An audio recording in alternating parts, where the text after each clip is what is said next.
A brief history of Constantinople. Constantinople is a unique city in many ways. It is the only city in the world located simultaneously in Europe and Asia, and one of the few modern megacities whose age is approaching 3 millennia.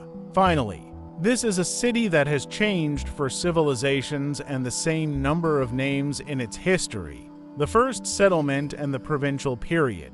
Around 680 BC, Greek settlers appeared on the Bosphorus, on the Asian shore of the strait. They founded the colony of Chalcedon. Now it is an area of Istanbul called Kadıköy. 3 decades later, the town of Byzantium grew up opposite it. According to legend, it was founded by a certain Byzantine from Megara, to whom the Delphic oracle gave vague advice to settle opposite the blind. According to Byzant, the inhabitants of Chalcedon were these blind people, because they chose the distant Asian hills for settlement, and not the cozy triangle of European land located opposite. Located at the crossroads of trade routes, Byzantium was a rare prey for the conquerors. Over the centuries, the city has changed many owners: Persians, Athenians, Spartans, Macedonians. In 74 BC, Rome imposed its iron hand on Byzantium.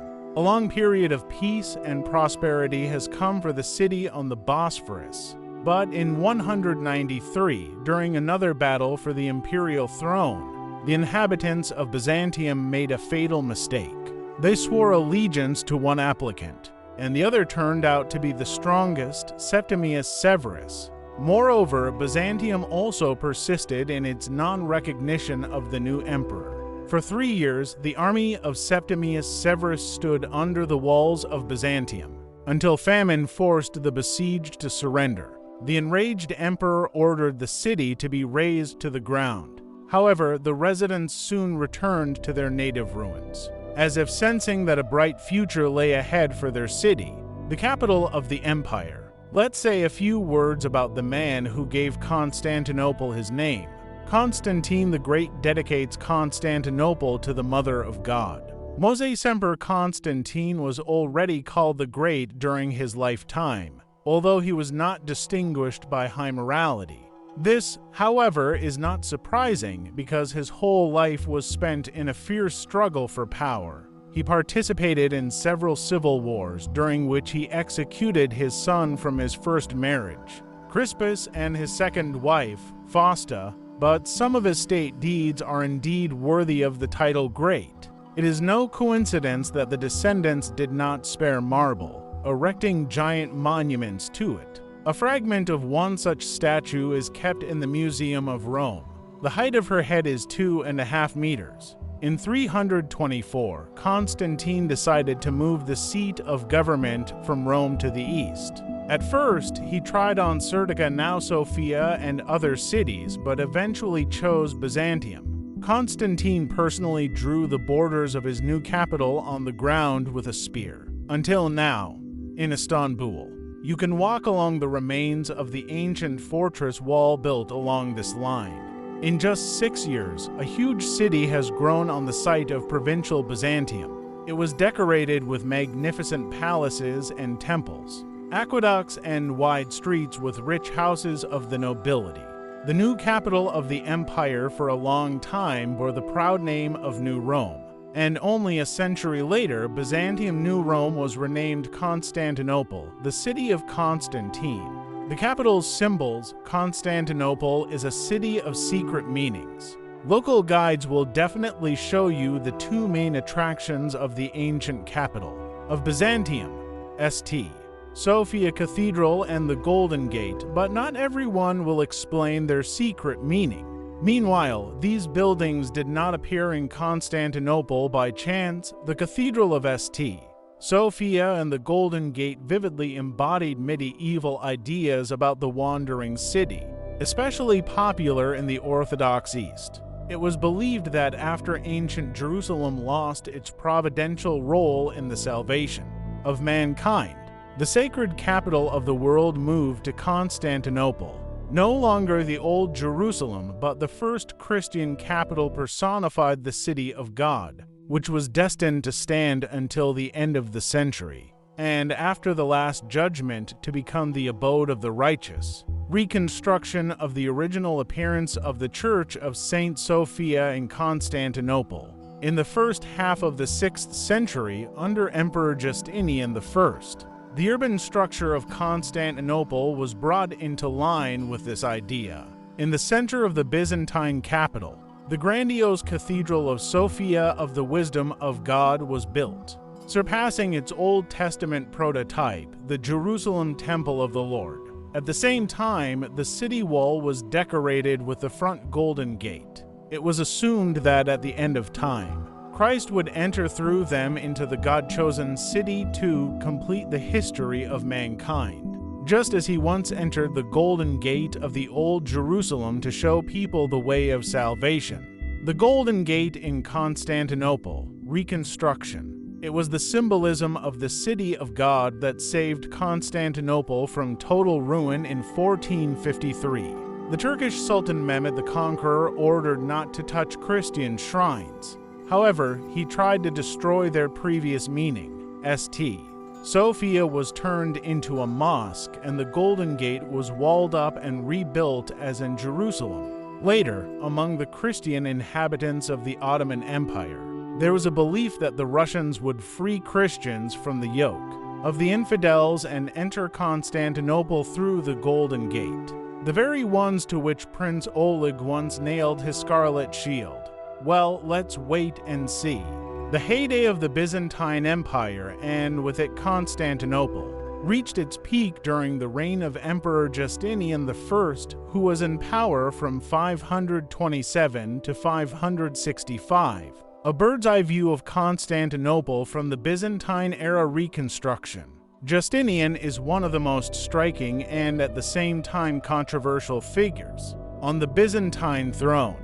An intelligent, domineering, and energetic ruler, a tireless worker, the initiator of many reforms. He devoted his whole life to the realization of his cherished idea of reviving the former power of the Roman Empire. The population of Constantinople reached 500,000 people under him.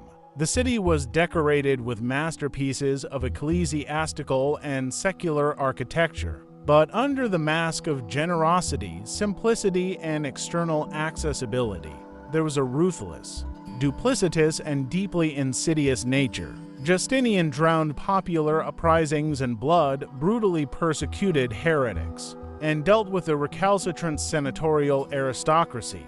Justinian's faithful assistant was his wife, Empress Theodora. In her youth, she was a circus actress and a courtesan, but thanks to her rare beauty and extraordinary charm, she became an empress. Justinian and Theodora, the mosaic. According to church tradition, Justinian was half Slavic by origin. Before his accession to the throne, he allegedly bore the name of the governor, and his mother was called the fugitive. His birthplace was the village of Verdane near Bulgarian Sofia.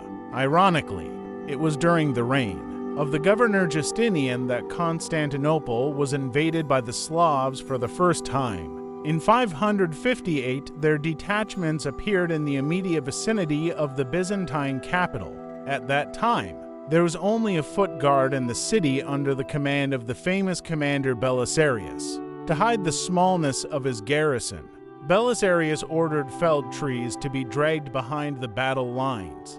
Thick dust rose, which the wind carried towards the besiegers. The trick worked. Believing that a large army was moving towards them, the Slavs retreated without a fight. However, later Constantinople had to see Slavic squads under its walls more than once, the homeland of sports fans. The Byzantine capital often suffered from pogroms of sports fans, as it happens with modern European cities. Bright mass spectacles, especially horse races, played an unusually large role in the daily life of Constantinople residents. The passionate commitment of the townspeople to this entertainment gave rise to the formation of sports organizations. There were 4 of them in total: Levki white, Russi red, Prasini green, and Veneti blue. They differed in the color of the clothes of the drivers, of the equestrian quadrigas who participated in the competitions at the racetrack, Aware of their power, the Constantinople fans demanded various concessions from the government, and from time to time staged real revolutions in the city. The racetrack Constantinople, around 1350, the most formidable uprising, known as Nika, that is when, broke out on January 11, 532. Spontaneously united adherents of circus parties attacked the residences of the city authorities and defeated them. The rebels burned the tax lists, seized the prison, and released the prisoners. The new emperor Hypatius was solemnly crowned at the hippodrome with general rejoicing. There was a panic in the palace. The legitimate emperor Justinian I, in desperation, intended to flee the capital. However, his wife, Empress Theodora, appeared at a meeting of the Imperial Council and declared that she preferred death to the loss of power. Royal porphyry is a beautiful shroud, she said. Justinian, ashamed of his cowardice, launched an offensive against the rebels. His generals, Belisarius and Mundus, standing at the head of a large detachment of barbarian mercenaries, suddenly attacked the rebels in the circus and killed them all. After the massacre, 35,000 corpses were removed from the arena. Hypatius was publicly executed. In short, now you can see that our fans, compared to their distant predecessors, are just meek lambs. Metropolitan menageries, every self-respecting capital strives to get its own zoo. Constantinople was no exception here.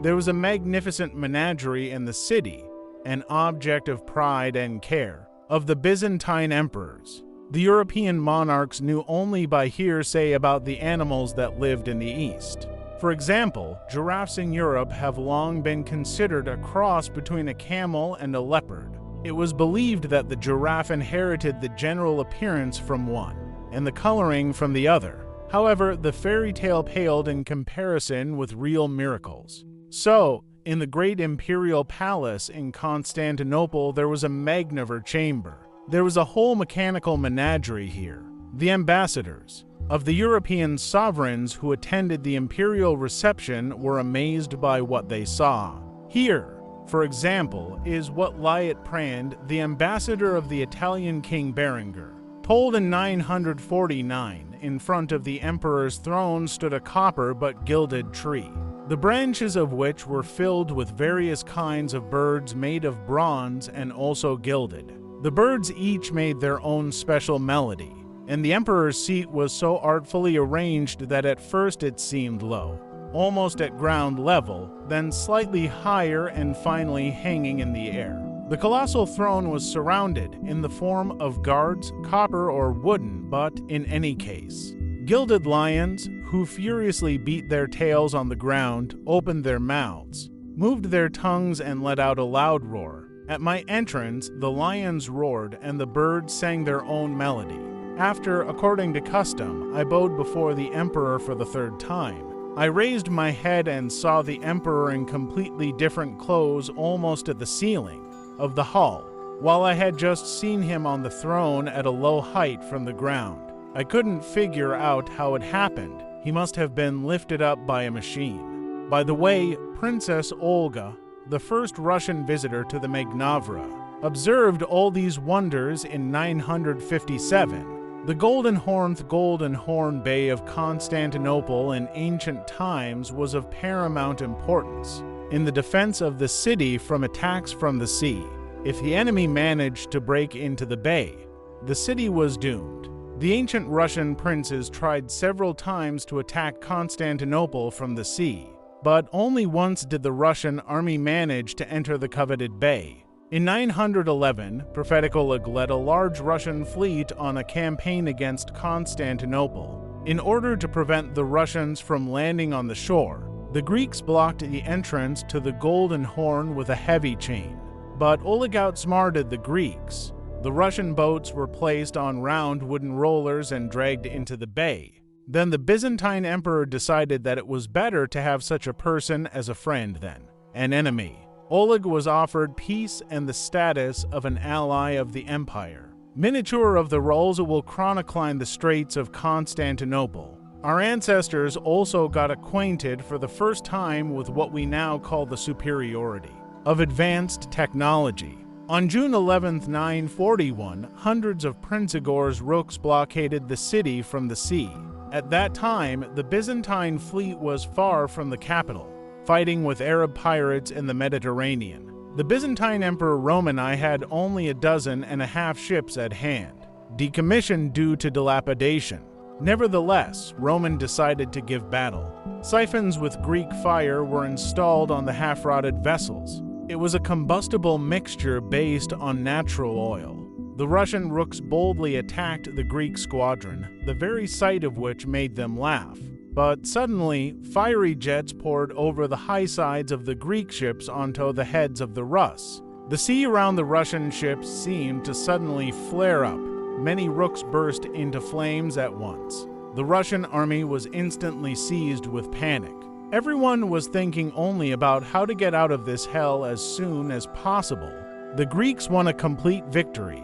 Byzantine historians report that Igor managed to escape with barely 12 rooks. The church schismatical councils have met in Constantinople more than once, saving the Christian church from destructive schisms. But one day there was an event of a completely different kind.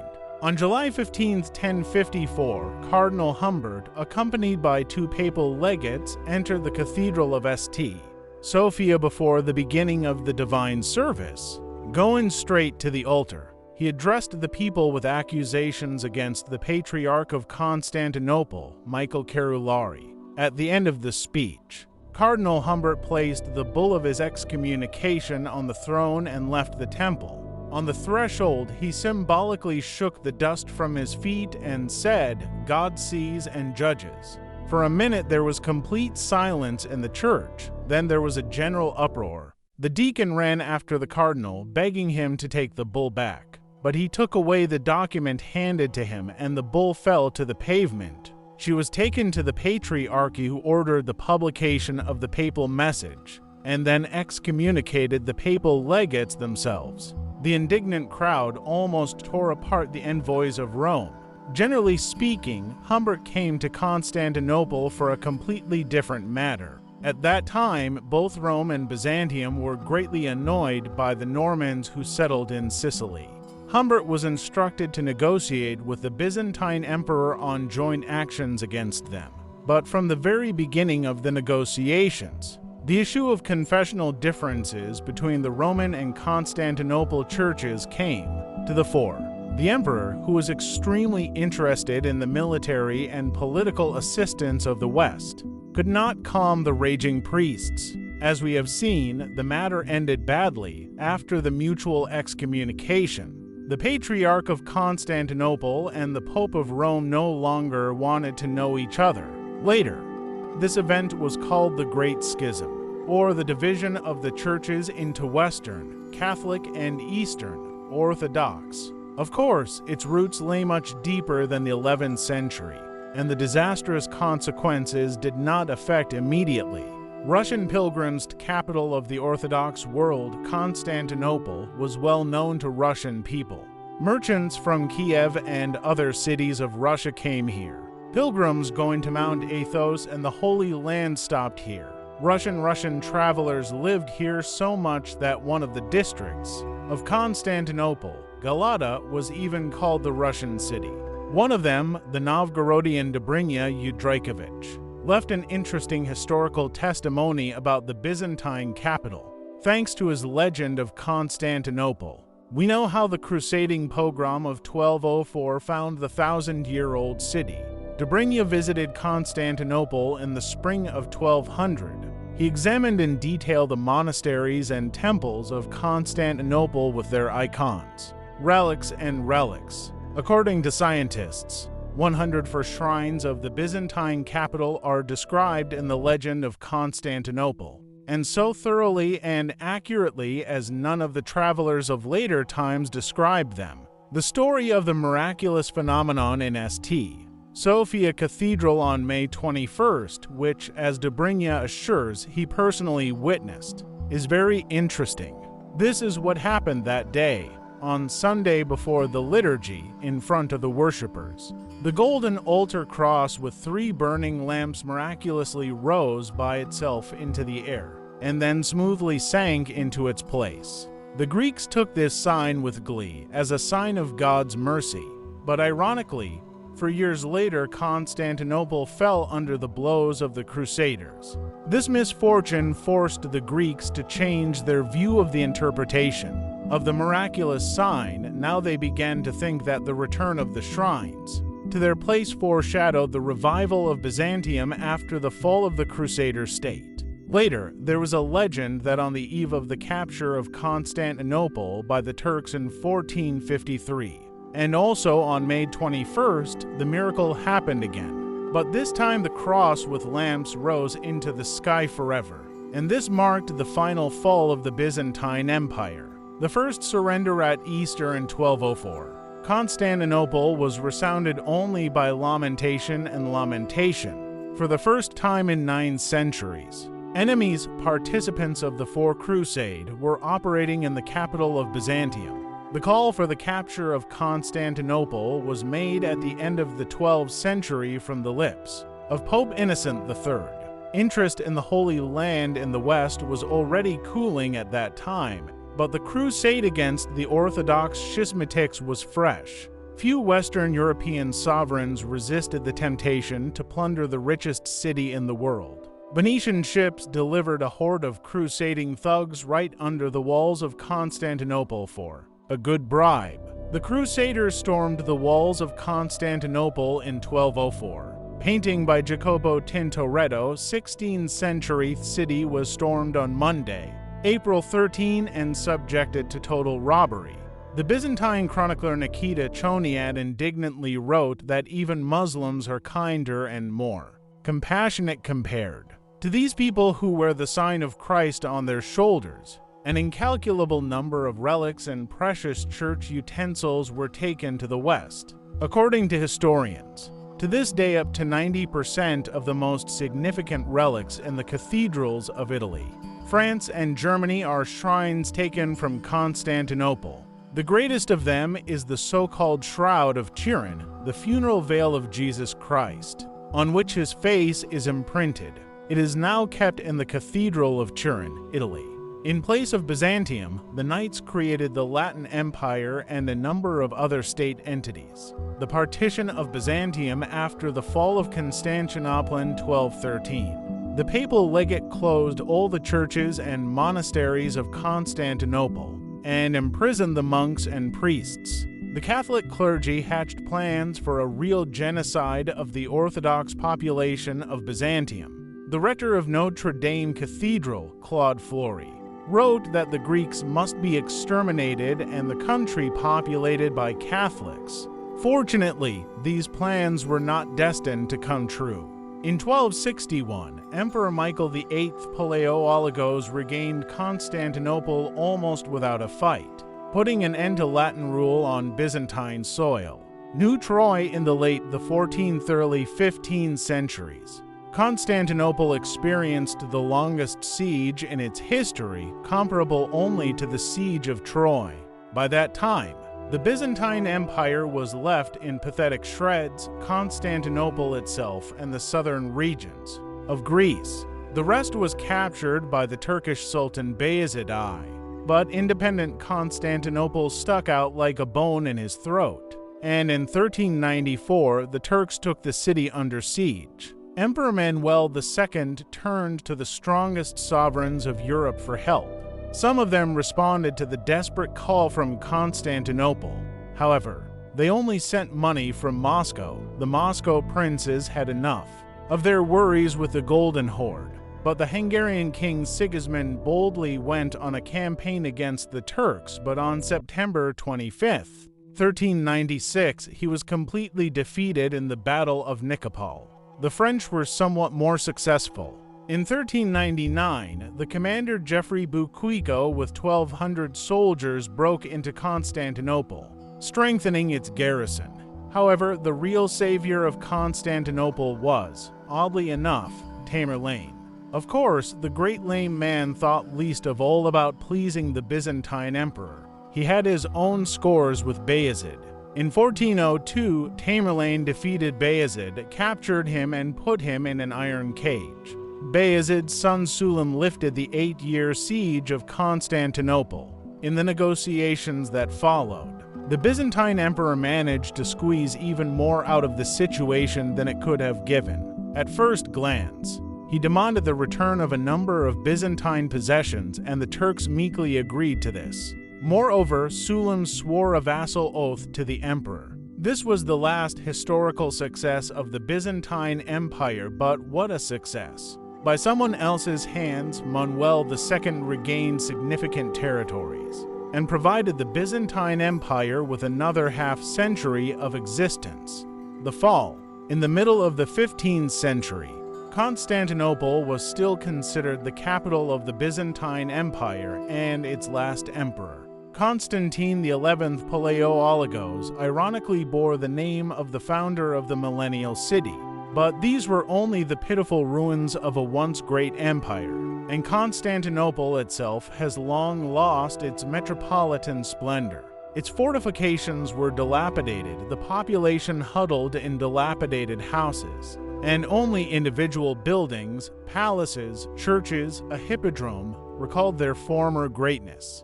The Byzantine Empire in 1450, such a city, or rather a historical ghost, was besieged by the 150-strong army of the Turkish Sultan Mehmet II on April 7, 1453. 400 Turkish ships entered the Bosphorus Strait. For the 29th time in its history, Constantinople was besieged, but the danger has never been so great. Constantine Palaiologos could oppose the Turkish armada with only 5-0 soldiers of the garrison and about 3-0 Venetians and Genoese who responded to the call for help. Nevertheless, the first attacks from the land side did not bring the Turks success. The attempt of the Turkish fleet to break through the chain blocking the entrance to the Golden Horn Bay also ended in failure. Then Mehmet II repeated the maneuver that once brought Prince Oleg the glory of conquering Tsargrad. By order of the Sultan, the Ottomans built a 12-kilometer portage and dragged 70 ships along it to the Golden Horn. A triumphant Mehmet invited the besieged to surrender, but they replied that they would stand to the death. On May 27th, Turkish guns opened a hurricane of fire on the city walls, punching huge gaps in them.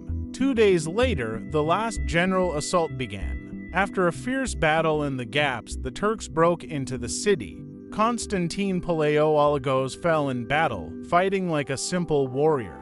Loss of capital status for 470 years. Istanbul was the capital of the Ottoman Empire and the spiritual center of the Islamic world. Since the Turkish Sultan was also the Caliph, the spiritual ruler of Muslims. But in the 20s of the last century, the great city lost its metropolitan status, presumably forever. The reason for this was the First World War, in which the dying Ottoman Empire was foolish enough to side with Germany. In 1918, the Turks suffered a crushing defeat from the Entente. In fact, the country has lost its independence. The Treaty of Sevres in 1920 left Turkey with only a fifth of its former territory. The Dardanelles and the Bosphorus were declared open straits and were subject to occupation along with Istanbul. The British entered the Turkish capital, while the Greek army captured the western part of Asia Minor. However, there were forces in Turkey that did not want to accept national humiliation. The National Liberation Movement was led by Mustafa Kemal Pasha. In 1920, he proclaimed the creation of a free Turkey in Ankara and declared invalid the treaties signed by the Sultan. In late August, early September 1921, a major battle took place between the Kemalists and the Greeks. On the Sakarya River 100 kilometers west of Ankara, Kemal won a convincing victory, for which he received the title of Marshal and the title Ghazi winner. The Entente troops were withdrawn from Istanbul, and Turkey gained international recognition within its current borders. Kemal's government has carried out major reforms of the state system. The secular government was separated from the religious one. The Sultanate and the Caliphate were eliminated. The last Sultan, Mehmed VI, fled abroad. On October 29, 1923, Turkey was officially proclaimed a secular republic. The capital of the new state was moved from Istanbul to Ankara. The loss of its capital status did not remove Istanbul from the list of great cities in the world. Today, it is the largest metropolis in Europe with a population of 13.8 million people and a booming economy.